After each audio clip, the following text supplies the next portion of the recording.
क्या आपको पता है कि कोई भी रिज्यूमे एचआर के पास पहुंचने से पहले ही किसी मैकेनिकल राउंड में या किसी बॉट के थ्रू रिजेक्ट कर दिया जाता है। लगभग 75% ऑफ द रिज्यूमे वही रिजेक्ट हो जाते हैं। इस वीडियो में हम लोग समझेंगे कि कैसे हम अपना रिज्यूमे ऐसे बनाएं कि वो हर मैकेनिकल प्रोसेस, हर बॉट को बीट कर पाए, उसका स्ट्रक्चर क्या होना चाहिए, वो कौन सी गलतियां हैं जो हमें कभी नहीं करनी चाहिए, और वो प्रो टिप जो आपको अपने रिज्यूमे में अगर आप ऐड करते हैं तो आपके रिज्यूमे की सेलेक्ट होने की गारंटी बढ़ जाएगी और आपके पास न सिर्फ कॉल आएगा, और अगर आपके आगे के राउंड भी अच्छे हुए तो आपको मिल जाएगी आपकी जॉब। तो वीडियो स्टार्ट करते हैं इस इंट्रो के बाद से।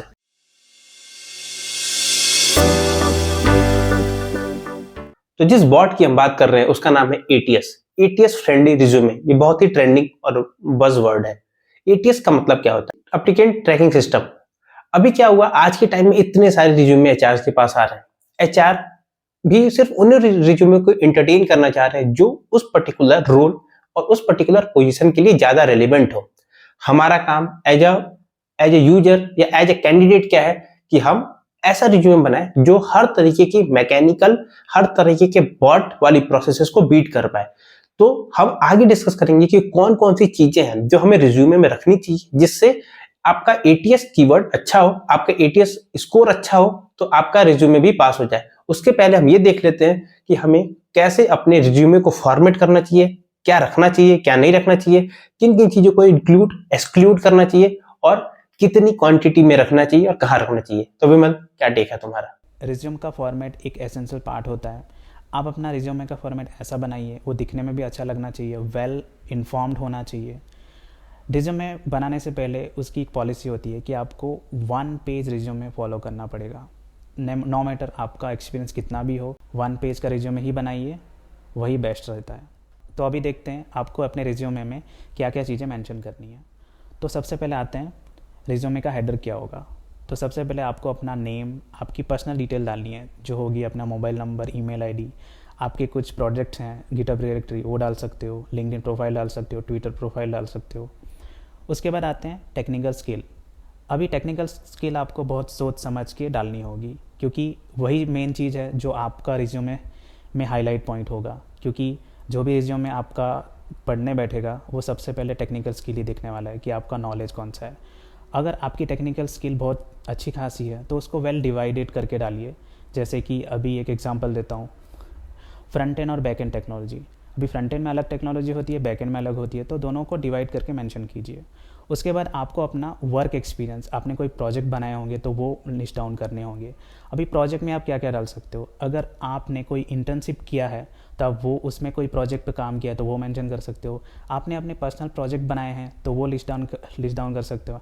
इसमें यह मतलब नहीं है कि आप हर एक प्रोजेक्ट को डालो। आपको लगता है कि हाँ ये मेरा काम बहुत अच्छा है, ये हाईलाइट करने लायक है, तो वही डालो। सारे प्रोजेक्ट डालने का मतलब नहीं है। अपने रिज्यूमे को जितना हो सके उतना नीट एंड क्लीन बनाओ। उसके बाद आगे बढ़ते हैं अपना एजुकेशन के ऊपर। एजुकेशन का कॉलम बनाओ, उसमें आपने क्या पढ़ाई की है, जो आपकी टॉप पढ़ाई है वही मेंशन करो। मैक्स टू मैक्स 2 होनी चाहिए, जो जिसमें आपका कॉलेज होगा और हायर सेकेंडरी हो सकता है। हायर सेकेंडरी को मेंशन करना है तो करो, नहीं तो नहीं भी करोगे तो भी चल जाएगा। उसके बाद आपको डालना पड़ेगा अपना सॉफ्ट स्किल। अभी सॉफ्ट स्किल में क्या आता है, सॉफ्ट स्किल में आपका जैसे आपका टेक्निकल स्किल के अलावा आपके पास कौन कौन सी स्किल है। जैसे आप लीडरशिप में अच्छे हो, आप अपना कम्युनिकेशन के बारे में मेंशन कर सकते हो। आपने कोई आपने कल्चरल एक्टिविटी कुछ किया होगा तो आप वो मेंशन कर सकते हो, तो आपकी वो सॉफ्ट स्किल होगी, तो वो भी आप मेंशन कर सकते हो। तो ये था हमारा एक रिज्यूमे का बेसिक फॉर्मेट जो आपको फॉलो करना चाहिए। तो देखते हैं कि रिज्यूमे बनाते समय आप कौन कौन सी ऐसी गलतियां हैं जिससे आप बच सकते हैं। सबसे पहला, रिज्यूमे को ओवर कॉम्प्लिकेट करना। आपने किया तो 10 काम था, आपने लिख दिया 50 काम। मतलब इतना ज्यादा आपने ब्रैक किया, इतना ज्यादा लंबे सेंटेंसेस लिख दिए कि आपका रिज्यूमे बहुत ज्यादा भरा हुआ दिखने लगा। नहीं, अपने को रिज्यूमे शॉर्ट क्रिस्प बनाना है। अगर आपको एक बड़ा वर्ड भी लिखना है तो आप ट्राई करोगे आप कैसे फ्रेजेस की मदद से उसको कम से कम वर्ड में डाल सकते हो, क्योंकि आपके पास स्पेस लिमिटेड है।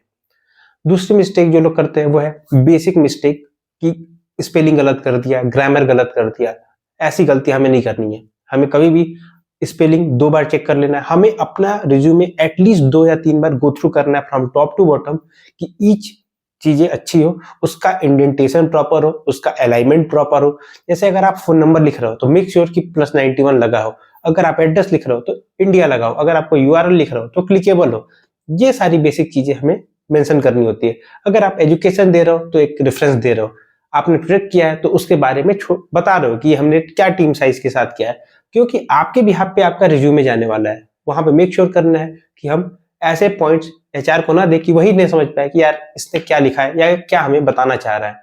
अगर आप ये छोटे छोटे अपने इग्नोरेंस करोगे तो उसमें दिक्कत क्या आएगी। हमने बताया है एटीएस के बारे में, एटीएस ये सब चीजों को बहुत ही बारीकी से चेक करेगा, और वो जब चेक करेगा तो आपके एटीएस आपके रिज्यूमे को कम मार्क देगा। लेट्स से वो देता है 60 या 65, तो अभी छोटी छोटी गलतियां करके जो चीज 70-80 हो सकती थी उसको हमने 65 तक लिमिट कर लिया, तो इन गलतियों से हम बच सकते हैं। तो हमारा रिज्यूमे एटलीस्ट एचआर के पास तक जाएगा। अब विमल बताएगा कि वो कौन कौन सी चीजें हैं जो हमें रिज्यूमे में जरूर करनी चाहिए ताकि हमारा रिज्यूमे एचआर तक पहुंचे, और ना सिर्फ पहुंचे, एचआर आपको देख के कॉल बैक करे और फर्दर राउंड्स के लिए आपको इनवाइट करे। अभी आप अपने रिज्यूमे में ऐसा क्या कर सकते हो जिससे आपका रिज्यूमे स्टैंड आउट हो जाएगा। सबसे पहले तो आप कोई जॉब एप्लीकेशन की अप्लाई कर रहे हो तो वो जॉब एप्लीकेशन को बहुत बारीकी से पढ़िए, उसमें एक्चुअल में रिक्वायरमेंट क्या है। जैसे मान लो कोई टेक्नोलॉजी की रिक्वायरमेंट की गई है और आपके अपने टेक्नोलॉजी में वो मतलब अपने रिज्यूमे में वो मेंशन लिस्ट में थोड़ा सा पीछे आती है, ठीक है, तो उसको आगे कर लीजिए। अपना रिज्यूमे वो जॉब रिक्वायरमेंट के हिसाब से बदल लीजिए। तो ये आप टिप फॉलो करेंगे ना तो आपका रिज्यूमे स्टैंड आउट करने के चांसेस ज़्यादा हो जाएंगे।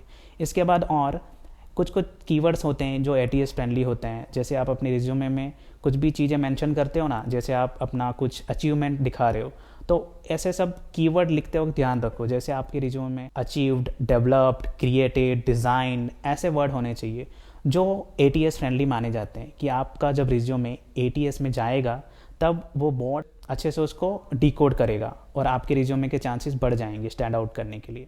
और अगर आप यहाँ तक आ ही गए तो एक आखिरी प्रो टिप, अगर आपको रिज्यूमे में ये सारी बातें हटा के अगर आपको जानना हो कि यार रिज्यूमे सबसे बढ़िया क्या है, इतनी सारी बातें अपनी जगह सही है, आप ऑनलाइन जाओ, 10 रिज्यूमे निकालो, 5 देखो जो आपको पसंद आ रही है, 5 जो आपको पसंद नहीं आ रही है।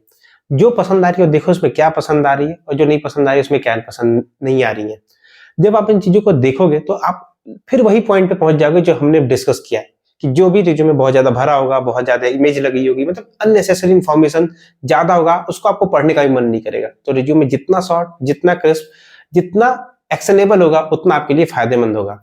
एक और चीज, जब भी आप अपने रिज्यूमे को शेयर करें तो मेक श्योर जो उसका नेम हो वो पहले तो बहुत ही रीडेबल हो, आप इजीली उससे कनेक्ट हो पाए, और जो फॉर्मेट हो पीडीएफ होना चाहिए। अगर आपको इतना सब देखने के बाद भी आपको एक फॉर्मेट चाहिए, सैंपल फॉर्मेट जो आपको नहीं मिल रहा है, आपने इंटरनेट ढूंढ लिया, आपने सारे रिसोर्सेज अपने लगा लिए, आपको नहीं मिल रहा है, आप कमेंट बॉक्स में अपना ईमेल आईडी छोड़ते जाइए। हम आपको आपकी ईमेल आईडी पे एक टेम्पलेट पहुंचा देंगे जिसमें आप बहुत ही इजीली और बहुत ही एटीएस फ्रेंडली अपना रिज्यूमे ना के डिजाइन कर पाएंगे, बट वो काफी अच्छा आपके लिए होगा while the looking for a job.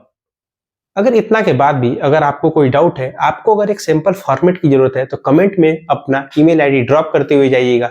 हम आपको सेपरेटली आपकी ईमेल आईडी पे एक रिज्यूमे का फॉर्मेट भेज देंगे जो आपके लिए बहुत ही हेल्पफुल होगा, और आप इजीली उसके बिहाफ पे अपने रिज्यूमे को डिजाइन कर सकते हैं।